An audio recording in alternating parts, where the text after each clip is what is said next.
vous nous avez apporté de votre Morvan profond une petite plante, la rectangulaire, enfin bon, voilà, et dans des petits bacs noirs. Ça fait penser un peu à une mousse d'argent. Qu'est-ce que c'est? Alors c'est un Cotula ispida. Adulte, ce Cotula ispida, avec un H, n'est pas plus large qu'une assiette, guère plus haut qu'une pomme. Il est heureux dans une petite rocaille ou en bordure, et son feuillage argenté est très important car il lui permet de résister tant au soleil qu'aux grandes chaleurs de l'été. En plus, il est plus doux que la laine. Ah bon? Je peux toucher? Allez-y, c'est super doux, on dirait du cachemire. C'est pas vrai. Ces feuilles douceurs surprennent tout le monde. Une fois que vous avez planté un Cotula chez vous, vous pouvez y passer la main aussi souvent que vous le souhaitez, car ces feuilles persistent toute l'année, même en hiver. Ça m'intéresse, ça, c'est marrant. C'est très doux. Hein. Et il a de drôles de fleurs aussi, on dirait des petits pompons d'or. Voilà, ces petites boules jaune vif tranchent avec le feuillage d'argent. La floraison s'étale de juin à la fin juillet, parfois plus. Et vous voyez, ce qui est amusant, c'est que ces petits pompons sont perchés au bout de tiges ultra fines qui s'agitent et se courbent au moindre souffle de vent. Hein. Alors ces petits pompons gigotent alors au-dessus de la touffe, comme des petits satellites. Les enfants adorent, ça les fascine.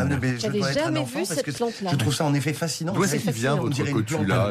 D'Afrique du Sud. Sud-africain, Voilà, ça? du Lesotho notamment. Alors, ne croyez pas pour autant qu'ils craignent le froid, parce que le Lesotho, c'est un pays de montagne. Oui, il y a même une piste de ski.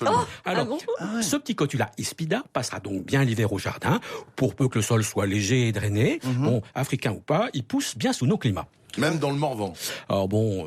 je vais être franc quand même. Parfois, les grands gels le froissent chez moi. Mais c'est facile alors de lui redonner une nouvelle jeunesse.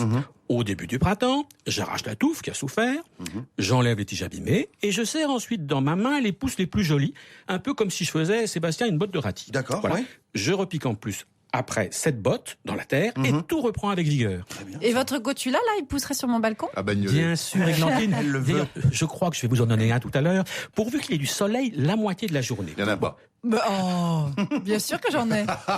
J'ai un microclimat personnel. Chez moi, il y a du soleil tout le temps.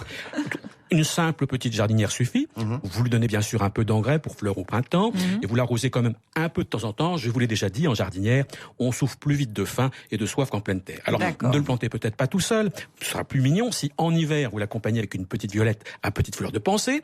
Et puis, en été, remplacer la violette peut-être par un petit lobelia bleu annuel qui fera grand effet. Si vous m'en offrez un, je vais suivre tout vos conseils. Non, 5-6 € un jeune plant qui est adulte dans l'année. Alors on en trouve assez facilement dans les catalogues par correspondance et surtout dans les expositions de plantes. C'est très séduisant, hein, cette petite plante sud-africaine. C'est vraiment très joli.